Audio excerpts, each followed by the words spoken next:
Assalamualaikum warahmatullahi wabarakatuh. Nama saya Siti Nadatul Husna binti Ibrahim. Hari ini saya akan memulakan perbincangan kumpulan saya iaitu Az-Zihar wa Kifaratuhu fi Islam. Zihar dan kifarahnya. A'udzubillahi minasyaitonir rajim. قد سمع الله قول التي تجادلك في زوجها وتشتكي إلى الله والله يسمع تهاوركما إن الله سميع بصير.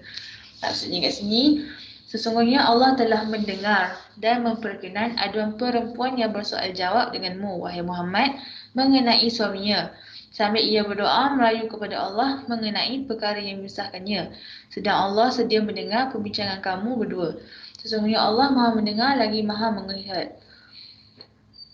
الذين يظاهرون منكم من نسائهم ما هن أمهاتهم إن أمهاتهم إلا اللائي ولدنهم وإنهم ليقولون منكرا من القول وزورا وإن الله لعفو غفور. Orang-orang yang ziharkan isterinya dari kalangan kamu adalah orang-orang yang bersalah, kerana isteri-isteri mereka bukanlah ibu-ibu mereka. Ibu-ibu mereka tidak lain hanyalah perempuan-perempuan yang melahirkan mereka. Dan sesungguhnya mereka dengan melakukan yang demikian memperkatakan suatu perkara yang mungkar dan dusta. Dan ingatlah, sesungguhnya Allah Maha Pemaaf lagi Maha Pengampun. والذين يظاهرون من نسائهم ثم يعودون لما قالوا فتحرير رقبة من قبل أن يتماسا ذلكم توعظون به والله بما تعملون خبير. Okay, maksudnya kat sini, dan orang-orang yang ziharkan isterinya, kemudian mereka berbalik dari apa yang mereka ucapkan bahawa isterinya itu haram kepadanya, maka hendaklah suami itu memerdekakan seorang hamba sebelum mereka berdua, suami isteri itu bercampur. Dengan hukum yang demikian, kamu diberikan pengajaran supaya jangan mendekati perkara yang mungkar itu. Dan ingatlah, Allah Maha mendalam pengetahuannya akan apa yang kamu lakukan. فمن لم يجد فصيام شهرين متتابعين من قبل أن يتماسا فمن لم يستطع فإطعام 60 مسكينا ذلك لتؤمنوا بالله ورسوله وتلك حدود الله وللكافرين عذاب أليم. Kemudian sesiapa yang tidak dapat memerdekakan hamba, maka hendaklah ia berpuasa 2 bulan berturut-turut sebelum mereka suami isteri itu bercampur. Akhirnya, sesiapa yang tidak sanggup berpuasa, maka hendaklah ia memberi makan kepada 60 orang miskin. Ditetapkan hukum itu untuk membuktikan iman kamu kepada Allah dan Rasulnya dengan mematuhi perintahnya serta menjauhi adat jahiliah. Dan itulah batas-batas hukum Allah, dan bagi orang-orang yang kafir disediakan azab seksa yang tidak terperi sakitnya.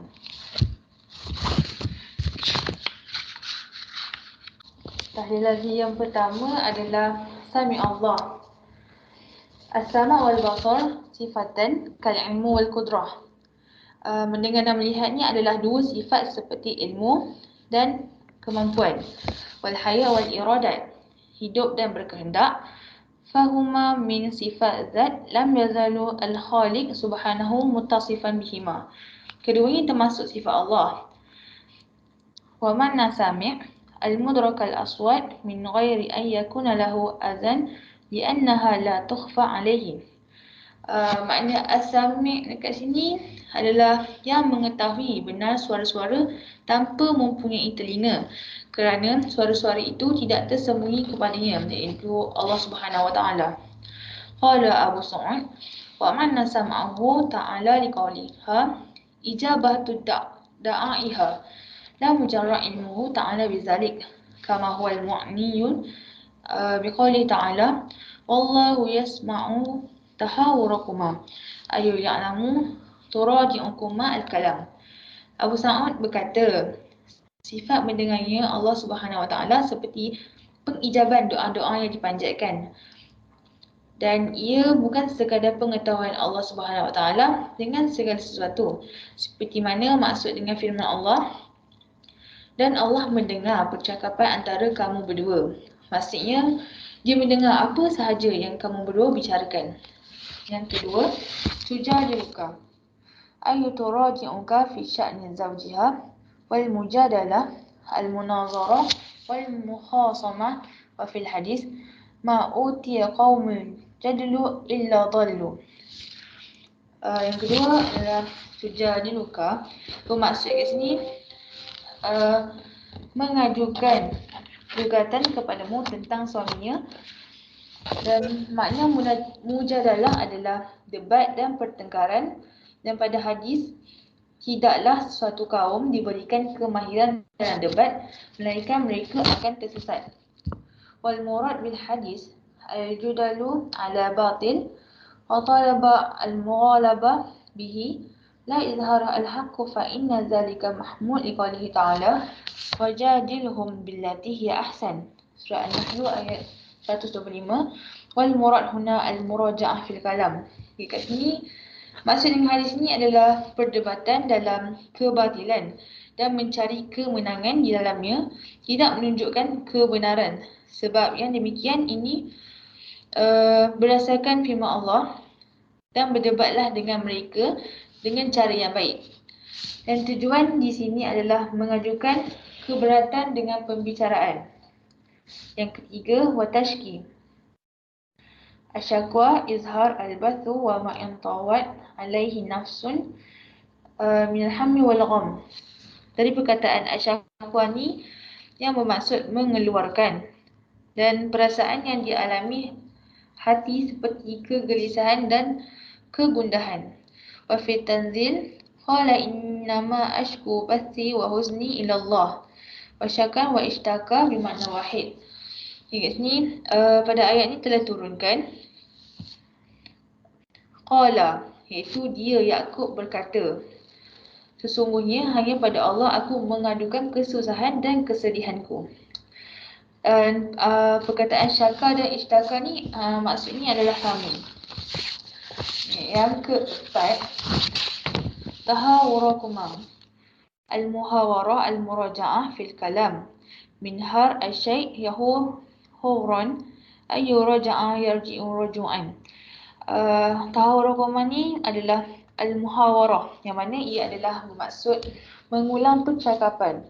Dari mana har al-syai' yahu rahuran, maknanya raja'a yarji'u raju'an, iaitu kembali. Maksudnya dia sama. Dan daripada hadis na'udzubillahi min haur ba'dal qaul, iaitu kami berlindung kepada Allah dari jatuh setelah berangkat menaiki kuda. Wa minhu fama ahar bi kalimat ayyu fama ajab qala untarah law kana yudri ma muhawarah ishtaka walakana law ilmul kalam mukallami yuridu bihi farsahu ayyu law kana ya'lamu kalam dikallamani. Okay, maksud kat sini dalam ungkapan Arab dicontohkan fama ahara bi kalimah, yang bermaksud tidak menjawab dengan satu perkataan pun.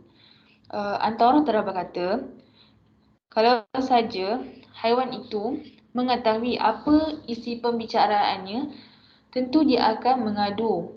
Dan jika saja dia mengerti percakapan, mesti dia akan mengajakku berbicara.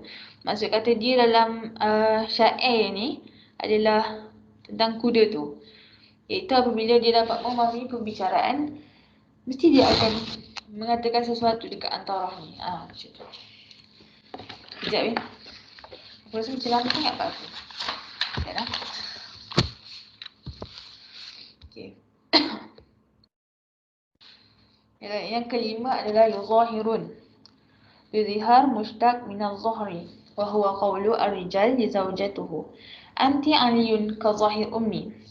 Okay, yuzahirun adalah perkataan az-zihar dibentuk dari perkataan az-zahru, iaitu punggung.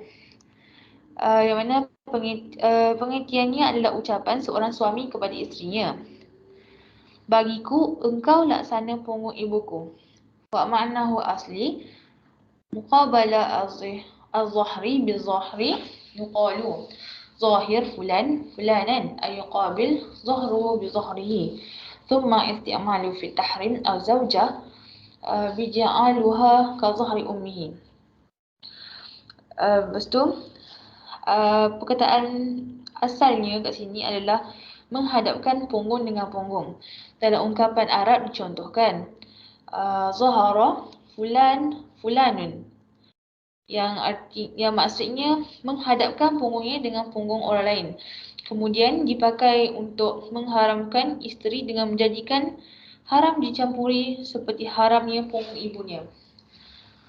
Qala al-Alusi. Al-Alusi berkata, az-zihar lughah masdar zahir wa huwa mufa'alatun min az-zahir. Wa yurad bihi ma'anin mukhtalifah raji'ah ila az-zahri ma'na wa lafzun bi ikhtilaf al-aghrad. Okay, kat sini Al-Alusi bercakap, az-zihar secara bahasa adalah masdar dari perkataan zahara, yang maksud dia mufa'alatun, saling satu sama lain, diambil dari perkataan az-zahru dan dimasukkan mempunyai banyak makna berbeza yang kembali pada punggung baik secara makna maupun lafaz sesuai dengan berbagai tujuan. Fayaqalu zahir zaidan amran ay yuqabil zahruhu bi zahrihi haqiqah. Okay, kat sini sehingga boleh dicontohkan dalam penggunaan bahasa zahara zaidun amran. Yang maksudnya kat sini dia menghadapkan punggungnya ke arah punggung amran ni secara nyata. Wa zahiruhu idza ghayazuhu wa in lam yuqabil haqiqat. Bi'atibar anna al-mughayazah taqtadi dhalik wa zahiruhu idza nasiruhu bi'atibar annahu yuqalu qawwa zahiruhu idza nasaruhu. Okay. Dan zaharuhu ni dapat dimaksudkan seseorang membuatnya marah daripada perkataan al-mughayazah, menghendaki demikian. Kemudian zaharahu ni bermaksud memenangkannya, ditinjau dari bahawa dikatakan pada seseorang menguatkan punggungnya ketika menolongnya. Wa zahir baina thawbain idza labasa ahaduhuma fawqa al-akhar. Zahara baina thawbain ni apabila seseorang memakai satu bahagian pakaian di atas bahagian yang lain. Wa zahiruhu min imra'atihi idza qala laha anti 'aliyun ka zahri ummi. Zahara min imra'atihi ni jika seseorang suami mengatakan pada isterinya, engkau bagiku seperti punggung ibuku. Wa hadzal akhir huwa al-ma'na alladhi nazalat fihi al-ayat. Qala fil fathun wa inna ma khassa az-zahri bidzalik duna sa'ir al-a'dha' li'annahu mahal ar-rakub ghaliban wa lidzalika summi al-marku' dhahran fashabahat al-mar'ah bidzalika li'annaha marku' ar-rijal. Makna terakhir inilah yang merupakan makna yang terkandung dalam banyak ayat. Dikatakan dalam kitab Al-Fath, dikhususkannya punggung dari semua anggota tubuh kerana biasanya digunakan sebagai tempat tunggangannya. Oleh kerana itu, objek yang ditunggang disebut zahran. Wanita diserupakan dengan zahran kerana ia tempat tunggangan laki-laki. Okey, yang keenam, allai. Okay. Jamak allati, fayaqalu allati wallai, qala ta'ala wallati takhafuna nushuzahunna. Okay, kat sini allai ni adalah jamak dari perkataan allati, iaitu isim mausul. Boleh juga kita guna perkataan allai ataupun allati. Allah Subhanahu Wa Taala telah berfirman, perempuan-perempuan yang kamu khawatirkan akan nusyuz. Okay, nusyuz kat sini maksud dia isteri yang tidak taat perintah ataupun permintaan suami dia. Okay, yang ketujuh, munkaran. Al-munkar minal amar khalaful ma'ruf.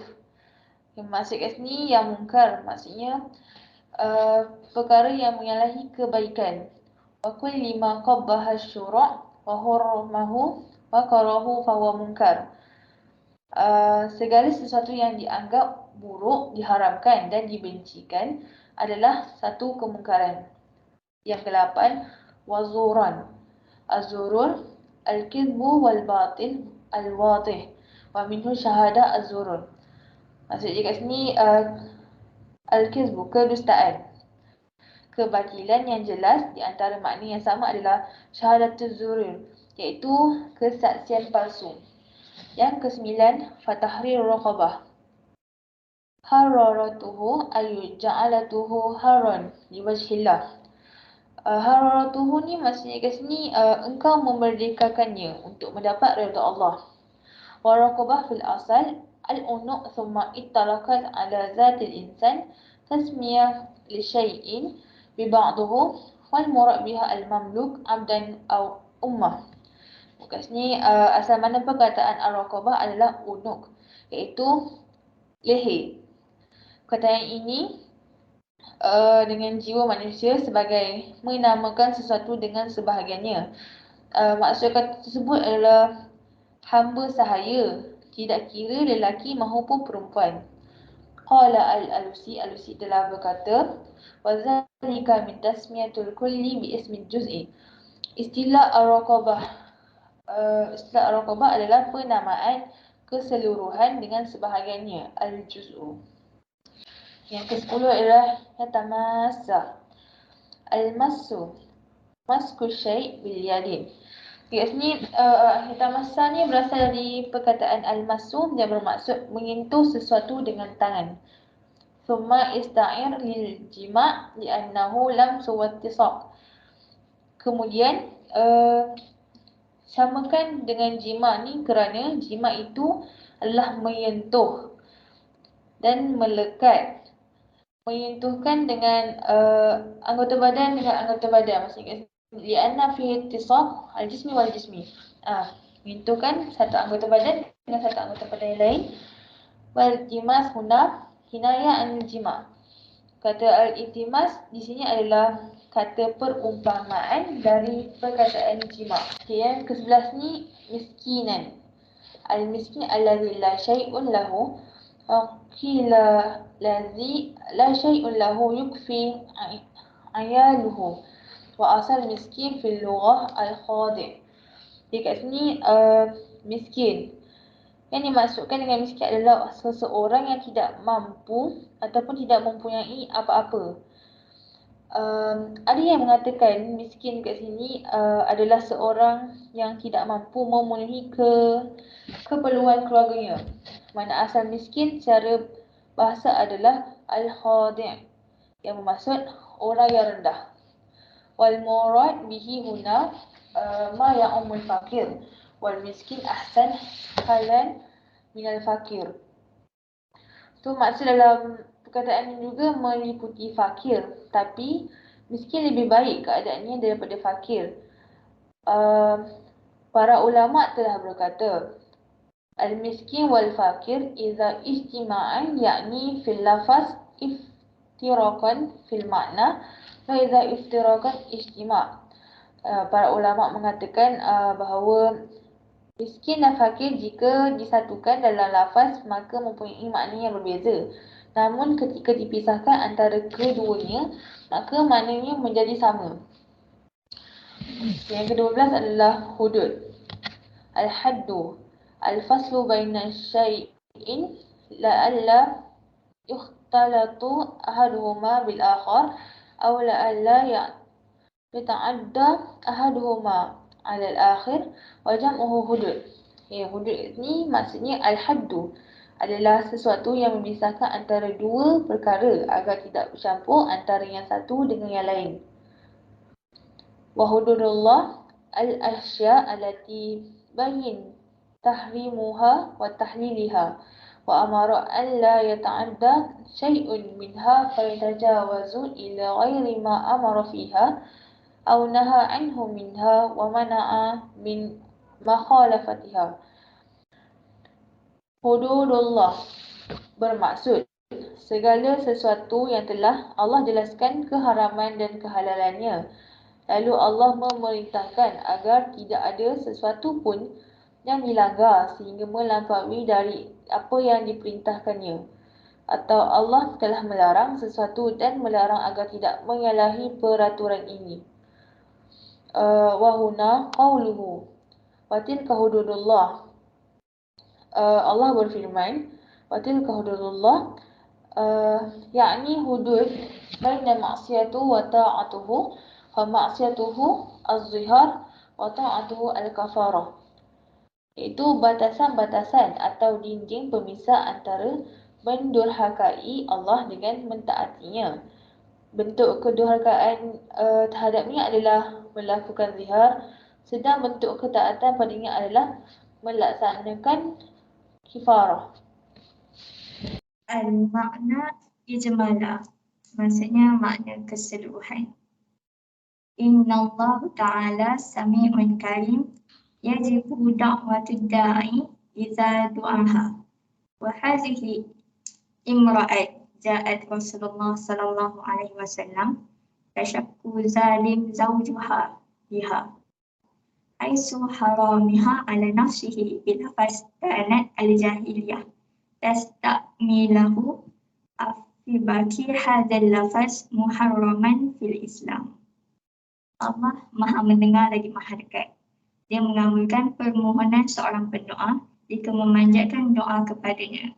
Dan ini telah datang seorang wanita kepada Rasulullah mengadu tentang kezaliman suami terhadap dirinya. Sebagaimana suaminya telah mengharamkan dirinya dengan istilah yang telah digunakan oleh jahiliyah. Maka adakah perkataan ini telah diharamkan dalam Islam?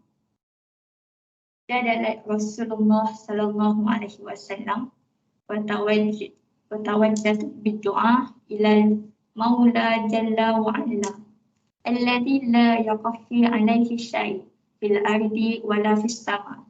Tashakku ilaihi wa hadatuha fala ahlal duha wala ma'inu wala nasir. Waqad kabir sanuha wa awladuha sawarun. Inna abqa'atahum indahu dahum wa indamatahum ilaihi ja'um. Wanita itu telah berdebat dengan Rasulullah dan berdoa kepada Tuhan yang Maha Tinggi yang tidak ada satu pun yang tersembunyi di bumi ataupun di langit. Yang kepadanya dia mengadu tentang kesepiannya. Jika ia menempatkan mereka bersama suaminya, itu artinya mereka pergi darinya. Dan jika ia mempertahankan anak-anak bersamanya, mereka akan mengalami kelaparan. Wa Rasulullah sallallahu alaihi wasallam la yashri'u min qabli nafsihi wa innama yattabi'u wahyu alladhi ya'tihi min rabbih wa lam yuha ilaihi fi zahar bisyai'. Wa lidzalika kana yajzum bitahrim wa innama kana yaqulu ma aruka ila qad harumti alaihi fakanat tajadalahu. Dan Rasulullah SAW tidak membuat undang-undang dengan dirinya sendiri, melainkan mengikuti wahyu yang datang kepadanya daripada Tuhan. Sementara waktu itu belum diturunkan lagi tentang hukum zihar, dan kerana itu dia tidak pasti tentang larangan itu. Lalu dia berkata, aku tidak berpendapat melainkan dirimu menjadi haram untuk suamimu. Sehingga wanita itu pun berbantah-bantah dengan Rasulullah. Istijabillahi du'ahu hadhil mar'ah ad-du'ifah al-wahidah. Wa nazala al-wahyu liyaqulu lizawj. Zawji kallati zahirat minha laysat bi ummika. Fa ummika hiya allati walidatika hakikah. Wa haramat alika bizalika. Fakaifa tasafu ma abahu wa laka bima haramahu alika. Innaka taqulu qawlan yang qatihi asy-syar'i fadlan an kaunahu kazban wa zawra. Wa ma'a dzalika fa innallaha afuwwun aman akhta summa tab. Ghafurur liman waqafu inda hudud asyari. Wattabi' amarallah alladhi anzalahu 'alan nabi. Tuhan telah mengabulkan doa wanita yang lemah dan kesepian ini. Dan wahyu pun turun mengatakan kepada sang suami, isterimu yang telah kau liharkan bukanlah ibumu, sebab ibumu adalah wanita yang benar-benar melahirkanmu, sehingga ia haram untuk menjadi milikmu. Maka bagaimana kamu menggambarkan apa yang telah dihalalkan oleh Allah kepada kamu dengan perkara yang diharamkannya kepada kamu? Kamu mengatakan satu kenyataan yang dibenci oleh syariat. Apatah lagi ia adalah dusta dan palsu. Dan dengan itu, Allah mengampuni mereka yang tersilap dan kemudian bertaubat. Allah Maha Pengampun bagi orang yang mentaati hukum-hukum syariat dan mentaati apa yang diperintahkan yang telah diturunkan kepada Nabi. Faman zahir min zawjuha wa qalu liha anti ada kazahiru ummi summa aradu ayyan sukaulahu wa ya'udu ila ma ahallahu Allah lahu min zawjiha fal wajibu alaihi an yahlu abdan mamlukan qabla an yamsi zawjuha. Hadza hukmu man zahir liyatta'azu bihil mu'minin. Sesiapa yang bersumpah zihar kepada isterinya dengan berkata, kamu bagiku seperti punggung ibuku. Kemudian dia ingin membatalkan ucapannya dan kembali kepada apa yang telah dihalalkan oleh Allah untuknya dari isterinya. Maka hendaklah dia memerdekakan hamba sahaya sebelum dia menyentuh isterinya. Inilah ketetapan hukum bagi siapa yang telah melakukan sumpah zihar agar orang-orang mukmin mengambil pelajaran. وَيَعْلَمُوا أَنَّ اللَّهَ جَلَّ وَعَلَّا خَبِيرٌ بِكُلِّ مَا يَعْمَلُونَهُ فَعَلِّهِمْ أَنْ يَنْتَهُوا أَمَّا نَهَاهُمْ عَنْهُ. Mereka mengetahui bahawa Allah yang Maha Agung dan yang Maha Tinggi lagi Maha mengetahui segala apa yang mereka kerjakan. Maka hendaklah mereka menjauhi apa yang telah dilarangkannya. Faman lam yajidu ar-raqibah bi anna kana la yamliku summaliha aw la yajidu abdan yashtarihi wa ya'takihi falyassumu syahraini mutatabi'in min qabla an yaqrabu zawjiha. Fa iza kana da'ifan la yaqu 'ala sawm aw maridan yud'afu as-sawm fa'alaihi an yat'amu sittin miskinan ma yashba'uhum. Dzalika huwa hukmullahi fil zihar. La tu'minu bi anna hadhil munazzil min indallahi ta'ala wa tatabba'u wa taqaffu inda hudud ma syari'a lakum fala tata'adduha. Barang siapa yang tidak mendapatkan budak, iaitu kerana tidak mempunyai uang atau memang tidak menemukan seorang budak untuk dibeli dan dimerdekakan, maka hendaklah dia berpuasa 2 bulan berturut-turut sebelum mendekati isterinya. Hukum zihar ini terjadi agar kamu beriman tentang apa yang telah diturunkan oleh Allah dan hendaklah kamu mengikutinya dan berhentilah pada batas-batas apa yang telah disyariatkan untukmu dan janganlah kamu melampauinya. Sebab nuzul. Yang pertama, An Aisyah radhiyallahu anha qalat. Yang pertama, Aisyah radhiyallahu telah berkata, Tabarakallazi wa sam'uhu al-aswad. Allah Subhanahu wa taala memang Maha mendengarkan suara. Pada suatu ketika datang seorang wanita kepada Rasulullah sallallahu alaihi wasallam. Laqad ja'at al-mujadalah fakallamat Rasulullah sallallahu alaihi wasallam wa ana fi janibil baiti asma'a kalamuha wa yakhfa alaihi ba'dahu wa hiya tashtaki zawjuha. Pada suatu ketika datanglah seseorang wanita mengadu kepada Rasulullah. Ketika itu aku berada di pinggir rumah sambil mendengarkan percakapan perempuan tersebut. Namun tidak keseluruhannya aku dengarkan. Ada sebahagian yang sayup-sayup bagiku. Perempuan itu mengadukan tentang suaminya yang menziharnya. Wa taqulu, dan dia berkata, Ya Rasulullah, wahai Rasulullah, abla syababi wa natharat lahu batni hatta idza kabara sinni wa in qata'a waladi zahir minni Allahumma inni ashku ilaika. Suamiku telah menguji anak-anakku, sedangkan perutku telah melahirkan bayi untuknya sehingga setelah usia lanjut dan anakku telah berpisah, tahu-tahu dia menziharkanku. Ya Allah, aku mengadukan hal ini kepadamu. Qalat, fama barahat hatta nazala Jibril bihazal ayat. Perempuan itu terus saja berkata-kata dengan perkataan tersebut sehingga Jibril turun dengan membawakan ayat-ayat tersebut. Yang kedua, qala Ibnu Abbas radhiyallahu anhuma. Ibnu Abbas telah berkata, kana rijal iza qala li imraatihi fil jahiliyah. Sudah menjadi kebiasaan jahiliyah. Anti ala khazahri ummi.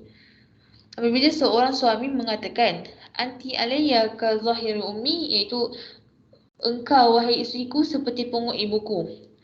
Hurimat alaihi fakana awwala min zahir fil Islam. Awas thumma nadam.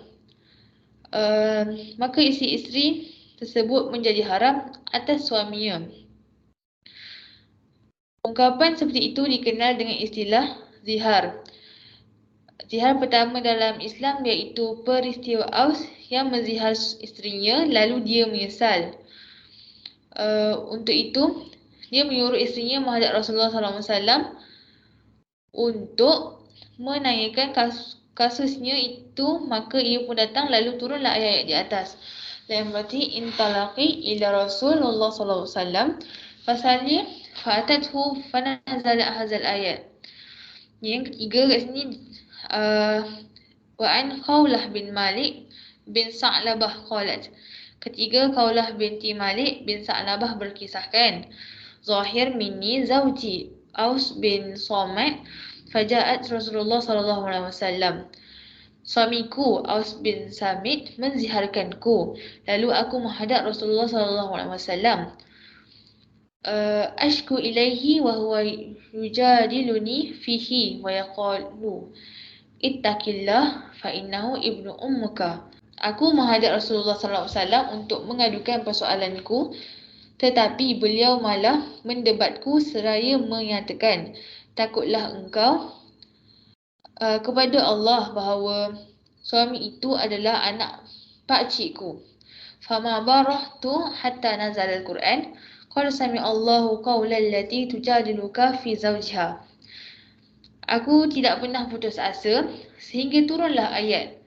Sesungguhnya Allah mendengarkan perkataan perempuan yang mengadu kepadamu tentang suaminya sampai perintah memerdekakan hamba sahaya. Ilal fadl qala ya'taku raqabah qalat la yajul qala falyat'amu sittina miskinan. Dekat sini dia kata beliau bersabda memerdekakan hamba sahaya. Aku menjawab, dia suamiku tidak mampu. Lalu Rasulullah SAW bersabda, kalau begitu, puasa 2 bulan berturut-turut. Lalu perempuan ini menjawab, Ya Rasulullah, dia sudah tua bangka, tidak mungkin kuat untuk berpuasa.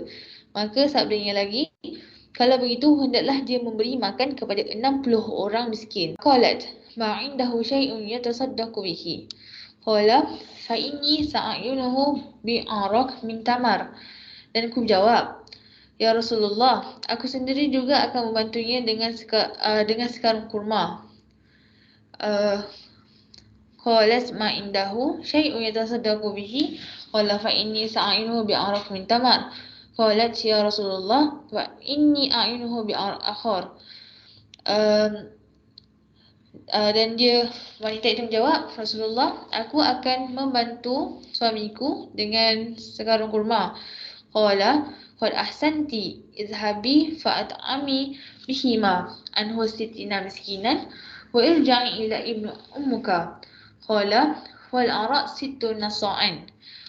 Sabdanya lagi, bagus, Pulanglah dan berikanlah 2 karung kurma itu kepada 60 orang miskin. Dan kembalilah engkau kepada anak perempuanmu, anak pakcikmu itu. Perawi hadis mengatakan Al-Araq adalah 60 syah, iaitu 6,528 kilogram. Al-Ahkam Syariah, kandungan hukum. Kat sini ada 9 hukum yang saya akan terangkan satu persatu mengikut pendapat mazhab setiap imam. Pertama, al-hukum al-awwal, hal izharu masyru' kal-talaq ummu wal mahram. Zihar itu sama dengan talak atau sekadar haram. Kana al-zihar fi jahiliyah talaqan, bal huwa asyaddu anwa' at-talaq indahum. Lama fihi min tashbihi az-zawja bi ummu allati taharrama ala ta'bid, bal la tajuz bihalin min ahwal. Waja'a al-Islam fi abtal hadha al-hukum, waja'ala az-zihar muharraman qariban al-mar'ah hatta yukaffara zawjuha, walam yaj'alahu talaqan kama kanu yu'tabarunahu fi jahiliyah. Pada zaman jahiliyah, zihar bermaksud penceraian. Malah ia adalah bentuk penceraian yang paling berat pada pandangan mata mereka, kerana zihar membandingkan isteri dengan ibu yang jelas haram bagi seseorang anak ke atasnya selama-lamanya. Kemudian Islam datang dan menghapuskan hukum ini, serta menjadikan zihar itu sebagai penyebab isteri itu diharamkan ke atas suaminya sehingga suaminya membayar kafarat terlebih dahulu, tetapi tidak menetapkan talak sebagaimana zihar ni dia tak menetapkan talak sebagaimana yang berlaku pada zaman jahiliyah. Walau zahir ar-rijal yuridu at-talaq kana ziharan, walau talaqan yuridu bihi al-zihar kana talaqan. Wal ibara bil lafaz la bil niyat, fala yakumu ahaduhuma muqamul akhar. Jadi jika seorang lelaki menziharkan isterinya tetapi dengan maksud talak, maka ia tetap menjadi zihar. Dan jika seorang lelaki itu menziharkan isterinya tetapi tidak bermaksud untuk menjatuhkan talak kepada isterinya, ia tetap menjadi talak. Penilaian di sini adalah ungkapan yang digunakannya, bukan semata-mata niat, sehingga antara satu sama lain dapat tidak memahaminya. Qala Ibnu Qayyim, hadza wa hadza li'anna az-zihar kana talaqan fi jahiliyah fanasah, falamma yazuz an yu'addi ila al-hukum wal mansukh. Wa aidan fa inna Aus bin Samad innama nawa bihi at-talaqan ala ma kana alayhi wa ajra alaihi hukum al-zihar duna talaq. Wa aidan fa innahu sarih fi hukmuhu falam yazul ja'alahu kanayah fil hukum alladhi abtalahu Allah bi syar'ihi. Wa qada Allah ahaqu wa hukmullah ujib. Ibnu Qayyim berkata, ini kerana zihar adalah talak pada zaman jahiliyah, maka ia telah dimansuhkan. Maka tidak layak mengembalikan hukum yang telah dimansuhkan. Hukum zihar sudah cukup jelas haram dan tak perlu lagi menggunakan ayat metafora terhadap hukum telah dibatalkan oleh Allah. Sedang hukum Allah adalah lebih sesuai dan wajib dilaksanakan. Wa qad da'at al-ayat al-karimah wa huwa qawluhu ta'ala wa innahum la yaquluna munkaran min qawli wa zura ala an zihadul haram, bal laqad qala fuqaha asy-Syafi'i innahu min kibair fa fi man aqdam alaihi i'tabar adba mu'atada'u lisyara'.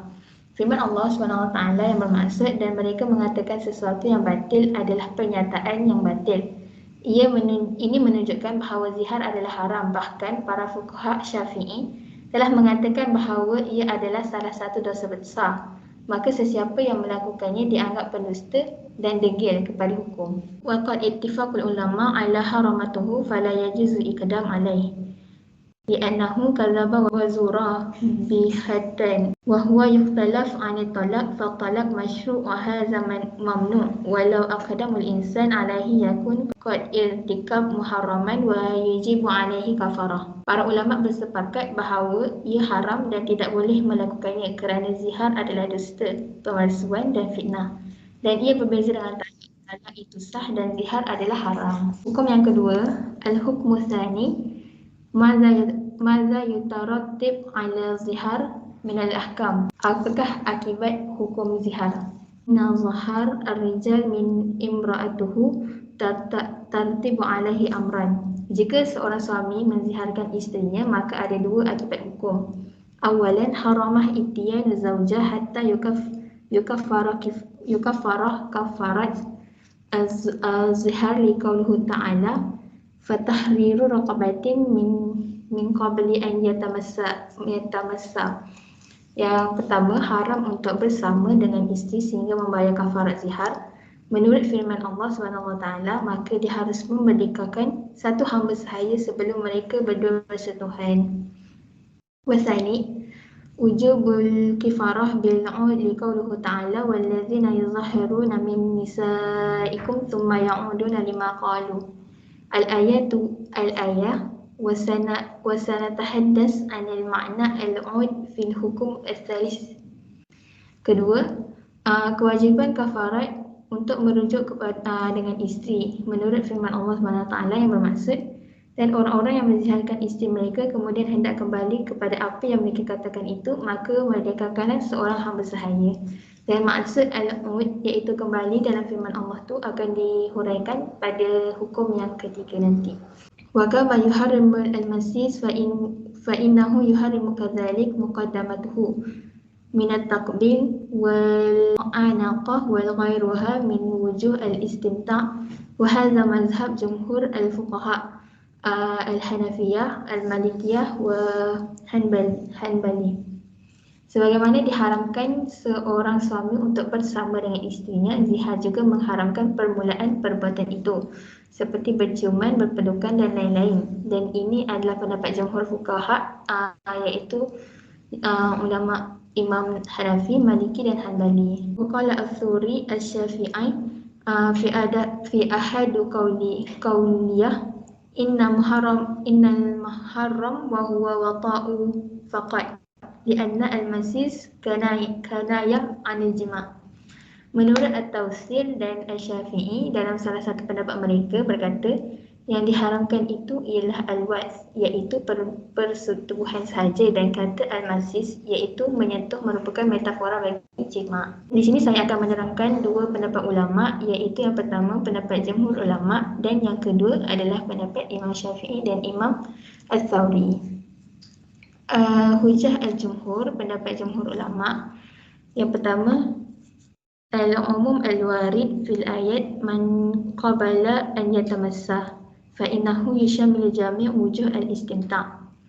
Bermaksud keumuman yang disebutkan dalam firman Allah man qabala an yatamassah, yang bermaksud sebelum mereka berdua bersentuhan. Ayat ini meliputi seluruh kegiatan istimta', iaitu hubungan seksual antara suami dan isteri. Yang kedua, muqattada at-tashbih alladhi huwa sabab al-haramah kaziharul ummi fakama yuharram mubashara al-um wal istimta' biha bi jami'il wujuh, fakadzalik yuharram al-istimta' bi zawjah al-muzahhir minha bi jami'il wujuh amalan bi tashbih. Maksudnya ungkapan kaziharul ummi yang bermaksud seperti punggung ibuku adalah suatu persamaan yang mengandungi akibat haram. Jadi sebagaimana haramnya mengadakan hubungan seksual dan seluruh kegiatan seks dengan ibunya, begitu jugalah halnya kepada isteri yang telah diziharkan. Inilah akibat hukum yang berlaku pada seseorang suami yang menziharkan isteri. Yang ketiga, amara Rasulullah SAW lirijal allazi zahir az-zihar min zawjatuhu bi'tizal hatta yukaffara. Yang bermaksud, yang ketiga, Rasulullah SAW memerintahkan lelaki yang menziharkan isterinya untuk menjauhi isterinya sehingga dia menebus dosanya, iaitu dengan membayar kafarat. Hujah al-Syafi'i wal Thuri, pendapat Imam Syafi'i dan Imam At-Tawsir. Al-ayat zakarat, yang pertama, al-ayat zakarat al-masis wa huwa kinayah anil jima' fayaqtasaru alaihi. Yang bermaksud ayat tersebut menyebut masis atau masah, iaitu kiasan bagi jima'. Haramat, yang kedua, haramat laisa li ma'na يخل بنكاح فأشبه الخيط الذي يحرم الاستمتاع فيه فيما بين الصراع والرقبة, iaitu yang bermaksud tidak boleh bersama bukan bermaksud memudaratkan sah pernikahan antara suami dan isteri tersebut, tetapi ia seperti haid walaupun diharamkan melakukan persetubuhan dengan isteri yang sedang haid, tetapi tidak haram melakukan perkara lain selain persetubuhan. Aqwalu ra'i al-jumhur ahwat li'annaha min hammu haul al-hammi yuwashib an yuqa'u fi سيما وقد نقل الإمام فخر أن للشافعي في قولين أحدهما أنه يحرم جميع الفقد والثاني أنه يحرم جميع الجهاد الاستمتاع قال وهو أظهر وكفى الله مؤمنين القتال. Menurut penulis buku ini iaitu Imam Ali As-Sabuni, beliau berkata bahawa pendapat jumhur ulama adalah lebih benar kerana siapa yang bermain-main di sekeliling kawasan larangan, dia akan hampir jatuh ke kawasan larangan itu. Ia diperkuatkan lagi dengan kata-kata daripada Imam Fakhr Ar-Razi bahawa Imam Syafi'i sendiri mempunyai dua pendapat, iaitu yang pertama diharamkan berjimat sahaja dan yang kedua diharamkan seluruh perbuatan seks. Dan Imam Syafi'i juga menyatakan pernyataan ini, iaitu pernyataan yang kedua tadi, adalah pendapat yang paling jelas. Al-Hukm Salis, hukum yang ketiga, ma muradu bil-ud fil ayat al-karimah. Apakah maksud kata ud iaitu kembali yang tertulis dalam firman Allah, iaitu man qabala an yatamassa. Ikhtilaf al-fuqaha fil mirad min ud fi qawlihi ta'ala thumma ya'uduna lima qalu ala ada afwan. Para fuqaha berbeza pendapat tentang apa yang dimaksudkan dengan kembali dalam firman Allah yang bermaksud kembali mereka kepada apa yang mereka katakan itu. Di sini saya akan menerangkan beberapa pendapat ulama tentang maksud perkataan kembali dari sudut pandangan 4 pendapat, iaitu yang pertama Imam Abu Hanifah, yang kedua Imam Syafi'i, yang ketiga Imam Malik dan Imam Ahmad, dan yang keempat mazhab Az-Zahiri. Yang pertama, qaulu Abu Hanifah, Imam Abu Hanifah berkata, huwa ibarah anil izam ala istibahah al-wata' wal malamasah. Yang bermaksud kembali adalah ungkapan yang bermaksud keazaman untuk menghalalkan persetubuhan dan sentuhan. Waqala Asy-Syafi'i, pendapat Imam Syafi'i berkata, huwa annahu yamsakaha ba'da az-zihar ma'a qadara 'ala talaq. Kembali iaitu menahan isteri selepas zihar padahal ia boleh menceraikannya. Yang ketiga, waqala Malik wa Ahmad al-'ud huwa al-'azam 'ala wata' atau 'ala al-wata' wal imsak. Pendapat Imam Malik dan Imam Ahmad berkata, kembali adalah keazaman untuk bersama sahaja atau untuk bersama dan menahan isterinya. Dan yang keempat, waqala ahli al-zahir al-'ud an yukarrar lafaz az-zihar marrah tsaniyah fa inna lam yakrar la yaqa'u al-zihar. Yang bermaksud mazhab al-Zahiri berkata, kembali adalah perkataan zihar yang diulang kali kedua. Jika tidak diulang, zihar tidak berlaku. Wa ara'u salasa al-ula mutaqarrabah fi ma'na li'anna al-'ud ila al-imsak aw al-wata' aw ibqa'ha ba'da al-zahir bidun talaq. Kulluhu tadullu ala ma'na an-nadim wal iradah al-mu'asyarah li zawjihi allati zahir minha falam fi lamma bima'na illa. Tiga pendapat pertama, iaitu pendapat Imam Abu Hanifah, Imam Syafi'i dan Imam Malik dan Imam Ahmad, itu hampir sama. Kerana perkataan kembali itu merujuk kepada menahan diri untuk bersama isterinya atau membiarkan isterinya selepas zihar tanpa cerai. Semuanya menunjukkan maksud penyesalan dan keinginan untuk bersama isterinya semula. Wal ma'na yarja'u ila tahlil ma haramahu ala anfusahum bil izam بالعزم على وطأ وقد عددوا القرطبي في هذا 7 أقوال.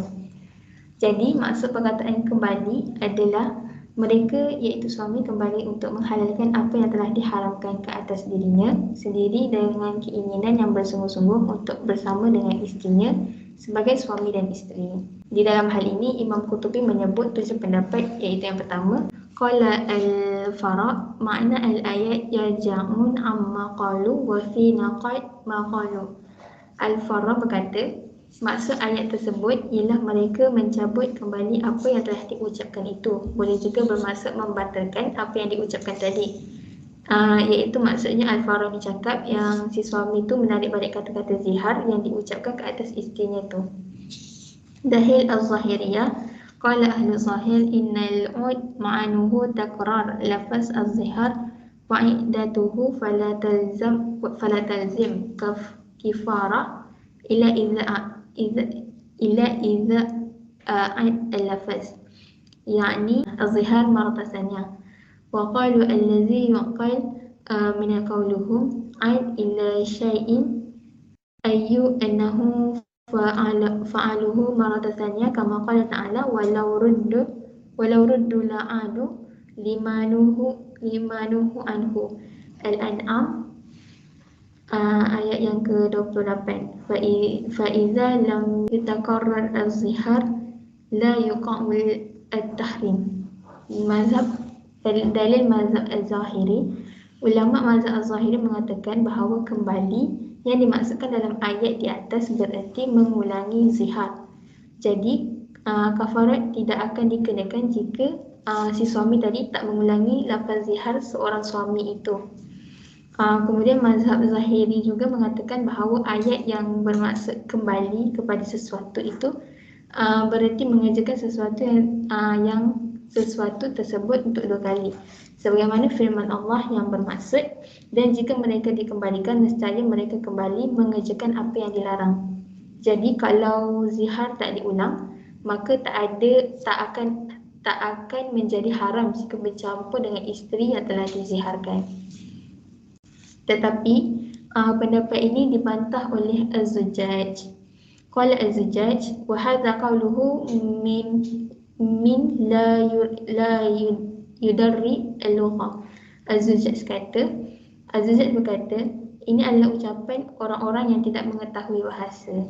Qala Abu Ali al-Farsi laisa huwa kama ad'u li'anna al-'ud qad yakunu ila shay'in lamma yakunu 'alaihi al-insan qabla wa samit al-akhirah mu'addah wa lam yakunu fiha ahad suma'at an-nas ilaiha. Qala al-Huzali wa al-Fati kal-kahil laysa biqa'il sawa'ul haqqa syai'an wa istirah al-awazil.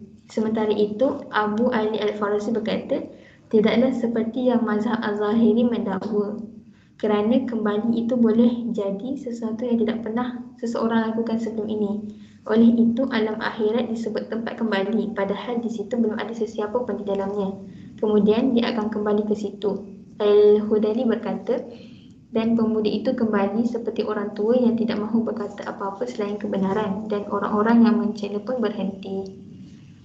Wa qala Ibn Arabi wa yashibuhu an yakunu hadha min jahala ad-Dawud wa asya'ahu wa huwa batil qat'an li'annahu qad riwayat al-qisas al-muzahirin wa laysa fihi zakarah li'ud al-qawlu minkum wa aidan fa inna al-ma'na yaqdahu li'anna Allah ta'ala wasifahu bi'annahu munkar min qawlihi wa zura fa kaifa yakulu lahu idza a'dat al-qawlu muharrama wal sabab mahzur wa jabatu alaika kafarah.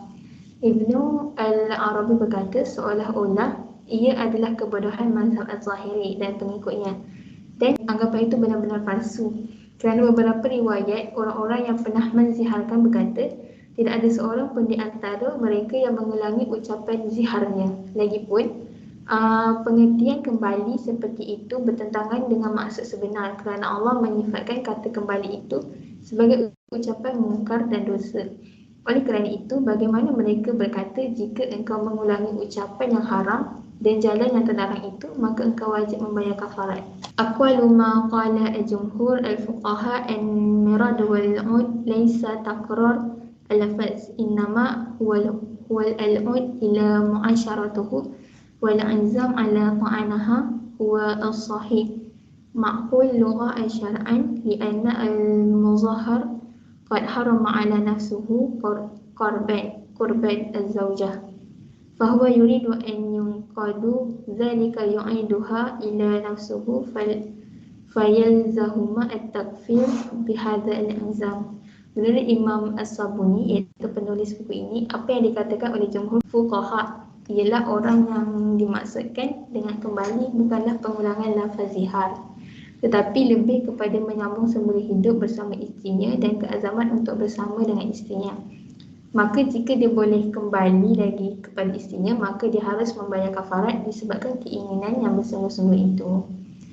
Wa amma ma qalahu ahlu zahir fabatil la yakumu alaihi dalil bal huwa min athar al-fahmu as-saqim alladhi takhbatu fihi haula fi kathir min ahkam syari'iyah wa yukaffa li batalanahu hadith Aus bin Samit fa innahu lam yuqrar al-zihar qad zammuhu sallallahu alaihi wasallam kafarah wa hadis Salamah bin Sakhir faqad amruhu sallallahu alaihi wasallam bin kifara ma'a annahu lam yakrahu lil lafaz faqad taqdimuha wa kafa bi dhalik hajjah qati'ah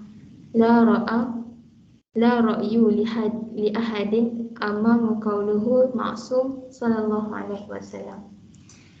Adapun apa yang dikatakan oleh mazhab Zahiri jelas batil, tidak berdasarkan dalil tetapi semata pengaruh fahaman yang salah sehingga mengaburi mereka terhadap beberapa hukum syarak. Ini cukup sebagai bukti atas kebatilan pendapat mereka. Riwayat Aus bin Thabit sendiri, dia tidak pernah mengulangi ucapan ziharnya. Kesemua itu adalah alasan yang jelas. Tidak patut seseorang berpendapat untuk melawan sabda Nabi Muhammad SAW yang maksum. Ar-Rabi' al-hukm rabi', hukum yang keempat. Hal yasihu zihar ghairal muslim kadima wal kitab. Adakah sah ziharnya orang non-muslim, iaitu kafir zimmi? Di sini saya akan menerangkan dua pendapat, iaitu yang pertama pendapat dari jumhur ulama yang terdiri dari mazhab Hanafi, Maliki dan Hanbali, dan yang kedua adalah pendapat Imam Syafi'i. Zahba jumhur al-Hanafiyah wal Malikiyah wal Hanbalah ila an ziharu zimmi la yuqa'u li anna Allah Ta'ala yaqulu allazi yuzahiruna minkum wa zahiru qawluhu minkum an ghairal muslim la yatanawala al-hukum. Dalam hal ini, ulama-ulama mazhab Hanafi, Maliki dan Hambali berpendapat bahawa ziharnya kafir zimmi dinilai tidak sah. Kerana dalam firman Allah tentang zihar itu mempergunakan kata-kata minkum, iaitu daripada ayat allazina yuzaharuna minkum. Kata minkum yang disebut dalam firman Allah itu bermaksud di antara kamu, dan minkum yang disebut itu tadi adalah untuk orang Islam. Jadi selain orang Islam, mereka tidak terkena hukum ini.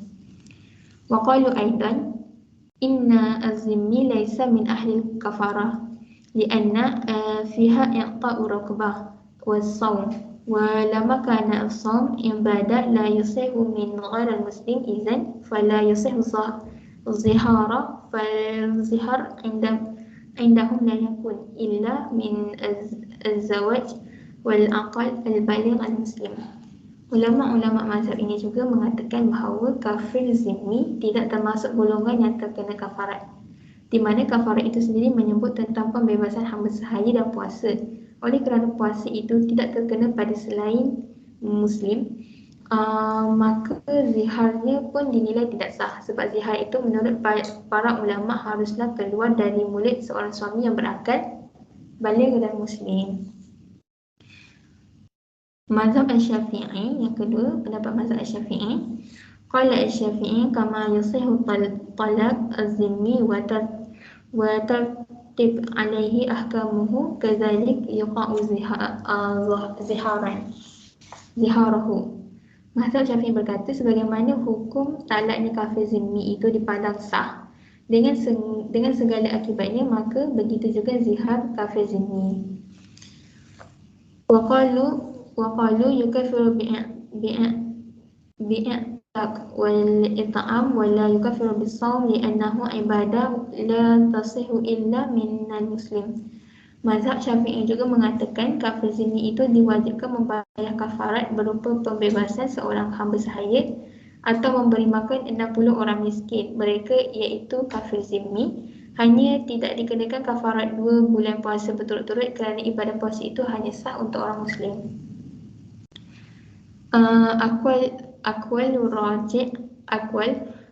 Rajih ar-ra'yu al-jumhur wa istidlalahum bil kafarah fi al-atiq wal siyam qawiyyu.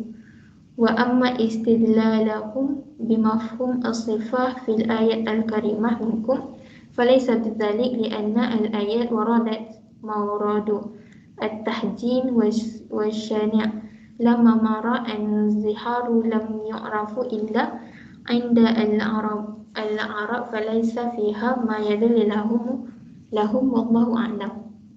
Menurut penulis kitab ini, iaitu Imam Ali As-Sabuni, berkata bahawa pendapat yang betul adalah pendapat jumhur. Alasan jumhur dengan adanya pembebasan hamba dan puasa dalam kafarat itu cukup kuat. Alasan dengan memahami kata minkum itu tidak begitu kuat kerana ayat tersebut diungkap untuk mengecam dan mencela.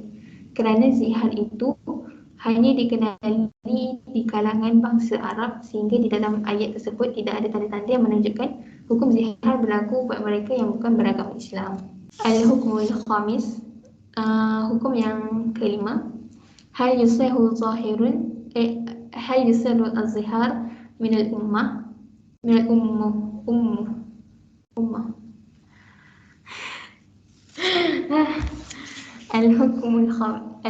khamis, hukum yang kelima. Hal yusahu az-zihar min al-ummah.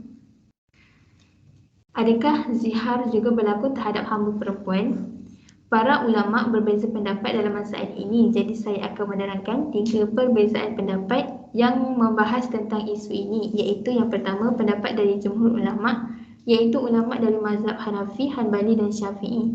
Pendapat kedua dari ulama mazhab Maliki dan pendapat ketiga dari Imam Ahmad. Baiklah, yang pertama, Zahbu al-Hanafiyah wal Hanbaliyah wa Syafi'iyah ila ar-rijal law zihar min ummatuhu la yasih wa la yatarattab alaihi ahkamu zihar liqauluhu ta'ala min nisaikum lianna al-haqiqa itlaqan an-nisa ala az-zawjat duna al-ima' bidalil liqauluhu ta'ala aw nisaihinna aw ma malakat aymanuhun faqad ghayar bainahinna falmurad bin nisa fil ayatil harair. Yang pertama, ulama Hanafi, Maliki dan Syafi'i berpendapat ziharnya seorang lelaki terhadap hamba perempuannya itu dipandang tidak sah dan tidak menjadi akibat hukum, kerana dalam firman Allah itu disebut min nisaihim, yang bermaksud dari perempuan-perempuan mereka. Di dalam ayat tersebut menggunakan perkataan nisa yang bermaksud perempuan yang biasa digunakan untuk isteri, bukannya hamba sahaya. Hal ini berdasarkan firman Allah dalam surah An-Nur ayat ke-31, iaitu aw nisaihinna aw ma malakat aymanuhun, yang bermaksud dan janganlah perempuan-perempuan menampakkan perhiasan atau kecantikannya melainkan kepada sekian-sekian atau sesama perempuan muslimah atau kepada hamba sahaya mereka. Di situ jelas ada pemisahan antara keduanya, antara perkataan isteri dengan hamba tadi. Jadi yang dimaksudkan perempuan-perempuan mereka dalam ayat tersebut adalah perempuan-perempuan merdeka, iaitu isteri mereka sendiri. Yang kedua, wazahbul malik ila sihah az-zihar fil ummah mutlaqan li'annaha misl al-harah. Pendapat yang kedua iaitu menurut Imam Malik, zihar itu sah bagi hamba sahaya kerana secara mutlak, kerana hamba sahaya dalam hukum ini sama dengan perempuan yang merdeka. Yang ketiga, warawi anil Imam Ahmad annahu la yakunu muzahiran walakin talzamahu kafarat az-zihar. Ketiga, pendapat Imam Ahmad berpendapat bahawa lelaki yang mengatakan kalimat zihar kepada hamba sahaya itu tidak dinilai sebagai zihar, tapi tetap dikenakan kafarat. Al-hukm sadis, hukum yang keenam, adakah ziharnya isteri boleh dinilai sah, iaitu isteri yang mengucapkan zihar itu kepada suami. Ittiqa'ul fuqaha ala annahu laysa linisa'i zihar, falau ziharat amra'ah min zawjuha biqauluha anta ali ka ziharul ummi fala kafara 'alaiha wa la yulzamaha asy-syai' wa kalamuha lahu. Para ulama fikih sepakat bahawa isteri tiada kekuasaan untuk menyatakan zihar kepada suaminya. Jadi contohnya ada isteri yang mengatakan kepada suaminya anta alayya ka ziharul ummi, maka maksudnya awak seperti punggung ibuku. Maka ucapan tersebut tidak dipandang sebagai zihar dan tidak mengakibatkan hukum sama sekali. Jadi ucapan yang isteri tu ucapkan tadi adalah dianggap sia-sia. Qala Ibn Arabi bahawa sahih fi ma'na li'anna al-hal wal aqdu wa tahlil at-tahrim fi nikah min al-rijal laysa biyadin nisa minhu syai'un. Ibnu Arabi menilai pendapat itu adalah benar, melepaskan dan mengikat. Penghalalan dan pengharaman dalam pernikahan itu berpangkal dari lelaki dan tidak berada di tangan perempuan. Warawi anil Imam Ahmad fi ahadu qawliyah annahu yujibu 'alaiha kafarah idza watanahu wa hiya allati ikhtaraha khurki. Sementara itu diriwayatkan dari Imam Ahmad dalam salah satu pendapatnya bahawa isteri yang mengucapkan kalimat zihar kepada suaminya itu dikenakan kafarat apabila dia disetubuhi oleh suaminya. Al-hukm sabi', hukum yang ketujuh.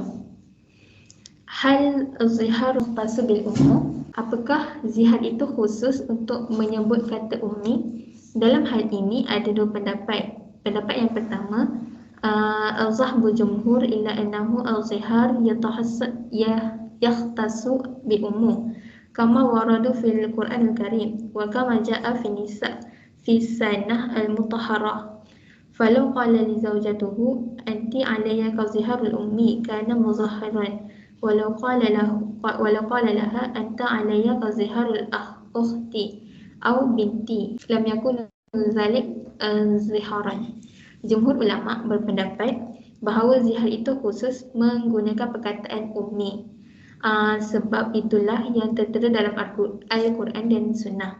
Jadi jika seorang suami mengatakan kepada isterinya anti alayya ka ziharul ukhti, yang bermaksud engkau seperti punggung saudara perempuanku, maka ucapan seperti itu tidak dinilai sebagai zihar. Pendapat yang kedua, wa zahbu Abu Hanifah wa Syafi'i fi ahadu qawliyah illa annahu yuqassu 'ala al-um jami'ul muharram. Iaitu yang bermaksud menurut Abu Hanifah dan Imam Syafi'i dalam salah satu kata mereka bahawa dapat dikiaskan dengan perkataan iaitu ibu dan semua mahramnya iaitu kakak, adik dan semua wanita yang haram dikahwini. Maksudnya perkataan tu dah mewakili kepada wanita-wanita yang mahram bagi si suami tu. Faziharul indahum huwa tashbiyah ar-rijal zawjatuhu fi tahrim bi ihda al-muharrama alaihu ala wajhu at-tabi' binasbi aw musahara aw ridha idza la'illa hiya tahrim al-mu'abbad. iaitu sebab zihar itu menurut anggapan mereka adalah seorang lelaki menyamakan anggota isterinya dengan salah seorang mahramnya yang haram dinikah untuk selama-lamanya, baik kerana calon nasab semenda ataupun sesuai. Semenda tu maksudnya hubungan kekeluargaan kerana pernikahan, contohnya macam menantu. Sebab ilahnya ialah haram untuk selama-lamanya. Wa amma min qala li amratuhu ya ukhti aw ya ummi ala sabil karamah wa tawqir fa innahu la yakunu muzahiran walakin yakrahu lahu dhalik lama rawah Abu Dawud an Abi Tamiyah al-Hijami anna Rasulullah sallallahu alaihi wasallam sami' rajulan yaqulu li amratuhu ya ukhtiya faqaratu dhalik wa nahi anhu. Adapun seorang suami yang memanggil isterinya ukhti yang bermaksud saudara perempuan atau ummi yang bermaksud ibu dalam hubungannya dengan penghormatan atau penghargaan tidaklah dinilai sebagai zihar, tetapi hukumnya makruh kerana ada sebuah riwayat dari Abu Tumaimah. Ia berkata, sesungguhnya Rasulullah SAW pernah mendengar seorang lelaki memanggil isterinya Ukhayyah yang bermaksud adik kecilku. Lalu baginda membencinya dan melarangnya. Al-Hukmu Thamin, hukum yang ke-8. Mahya kifarah az-zihar. Apa kifarah zihar? Al-kafarah hiya abtik raqabah fa inna lam yujidu fasiyamu syahrain mutatabi'ain fa inna lam yastati'u fa it'am satinu maskinan kama dalat alaihi ayat. Kafarat zihar ialah memerdekakan seorang hamba sahaya. Jika tidak mampu, diganti dengan puasa 2 bulan berturut-turut, dan jika tidak mampu, maka diganti dengan memberi makan 60 orang miskin sebagaimana yang ditunjukkan dalam ayat tersebut.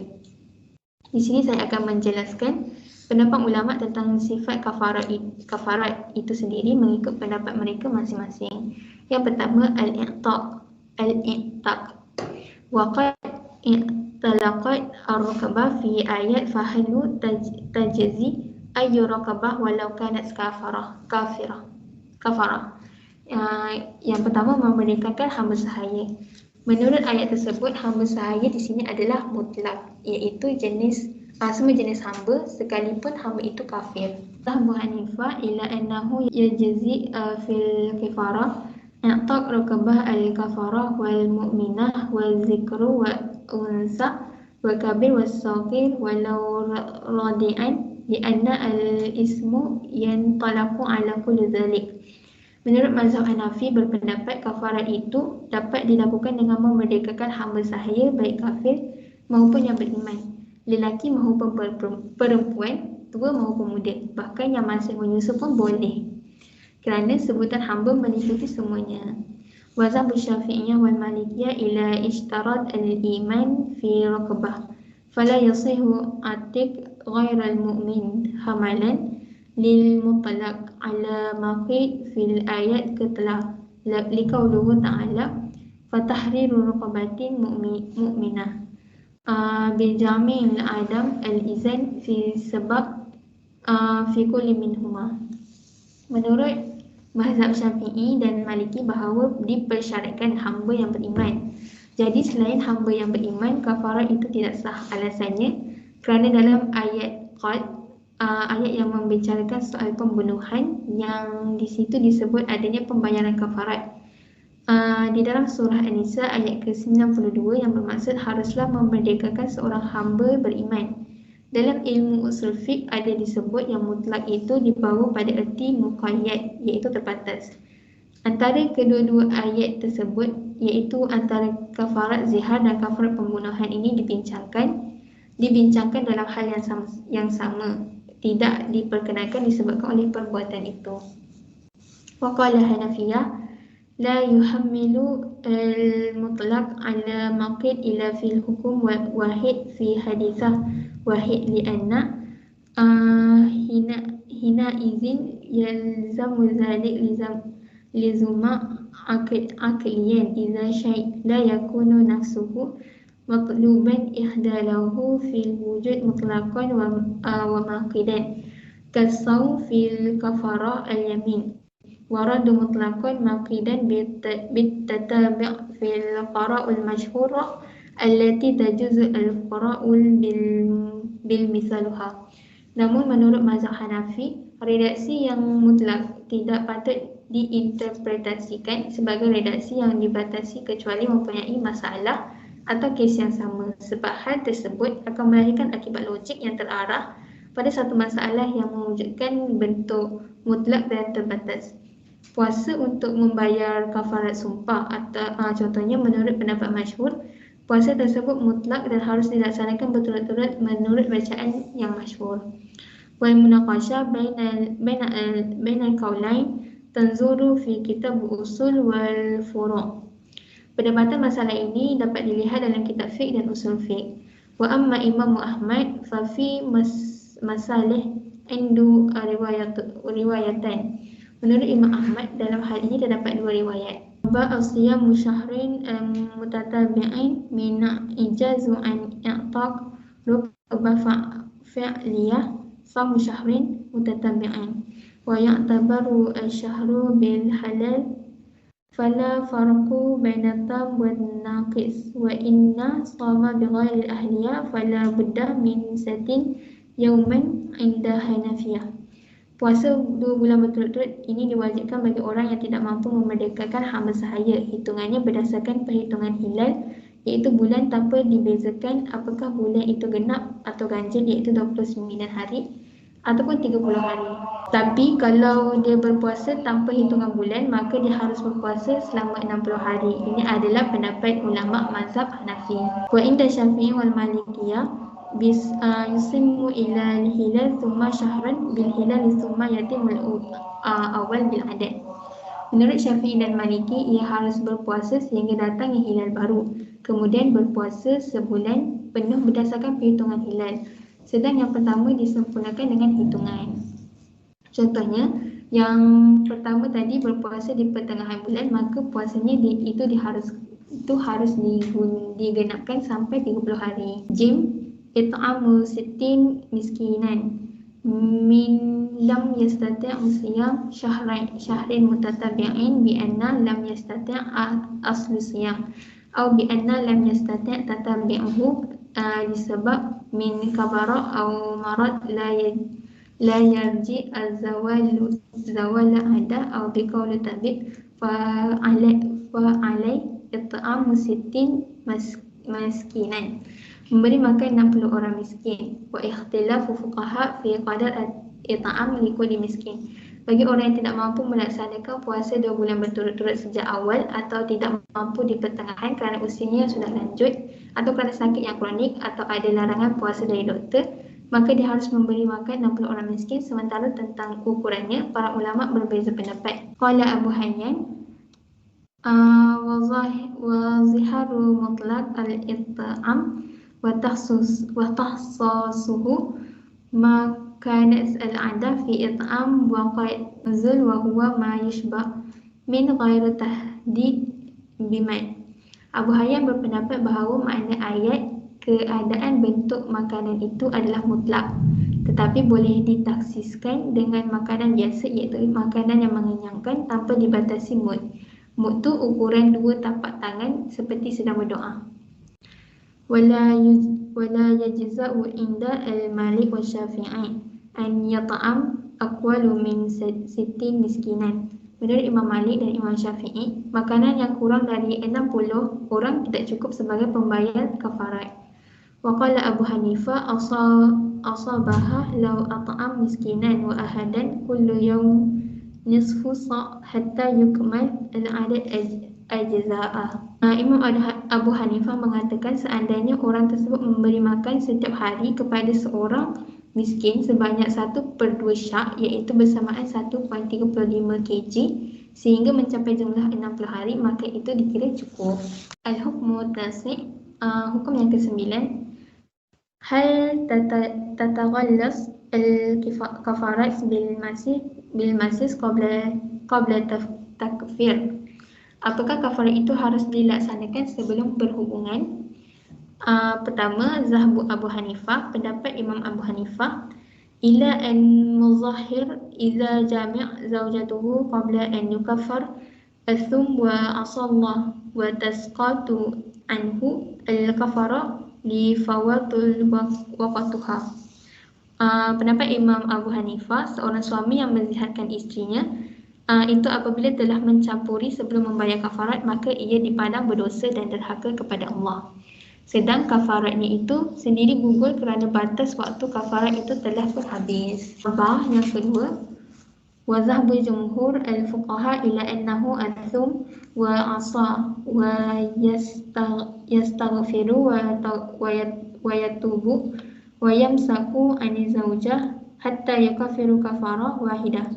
Kedua, jumhur ulama berpendapat bahawa orang tersebut dipandang berdosa dan derhaka dengan Allah.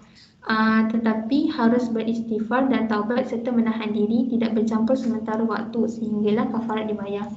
Qala Abu Bakar Ar-Razi, innahu az-zihar la yujibu al-kafara wa innama yujibu al-tahrim wa ta' wa la yartafa'u illa bil kafarah wa idza lam yaruddu at-ta'aha fala kafarat alaihu wa in matat aw aishat fala syai'u alaihi idza kana hukum az-zihar ijab wa al-tahrim faqad muqatta bi ada al-kafarah wa annahu mata lam yukafara fal wata mahzur alaihu fa inna wata as-saqat az-zihar wal kafarah wa dhalik li annahu alaqa al-hukum al-zihar wa ma ujibu bihi min kafarah bi adaiha qabla wutu' liqauluhu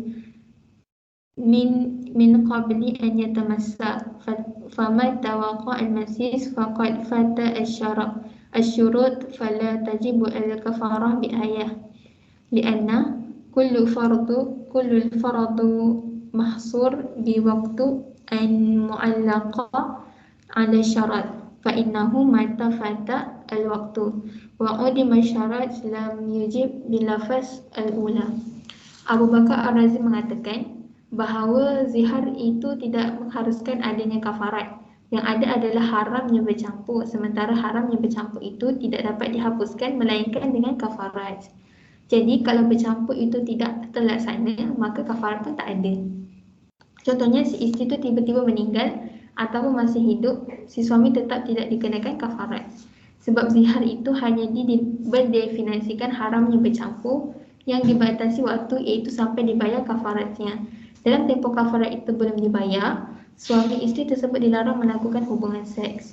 Tetapi jika hubungan itu telah dilakukan, maka zihar dan kafarat pun gugur kerana Allah menggantungkan hukum zihar dan sesuatu yang mewajibkan kafarat itu dengan menunaikan kafarat tersebut sebelum suami isteri itu bersama. Sebagaimana firman Allah yang bermaksud sebelum mereka berdua bersentuhan. Jadi jika bersentuhan itu telah terjadi, maka syarat kafarat pun telah habis. Sehingga berdasarkan ayat tersebut, kafarat itu tidak lagi wajib. Kerana setiap kewajipan itu mesti terbatas oleh waktu atau berkait dengan syarat. Jadi apabila waktu itu berlalu dan syarat berdasar telah gugur, maka perkataan yang pertama tidak menjadi wajib. Tidak wajib.